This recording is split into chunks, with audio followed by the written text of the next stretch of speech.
Good morning guys, kumusta po kayo? Sana nasa mabuti kayong kalagayan. So yung ating ginawa ngayon ay ito. Ayan o. So natapos na natin mag-fabricate. Ayan o. So may drawing ako nito. Kung gusto mo, pasa ko sa'yo para mapag-aralan mo. Ayan, meron tayong mga marking dyan para makuha natin yung saktong guhit at saka saktong sukat. Saka yung butas nito, saka yung butas sa ilalim, mga valve holes lang yan. So kailangan magkatapat yan. Makikita mo sa drawing yan, pati yung materialis niya. So ayan na siya. So diba, napaka easy lang.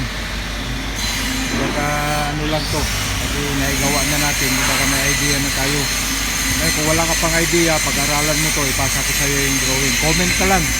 Saka maraming salamat sa mga nag-share, nag-follow. Thank you so much and keep safe always.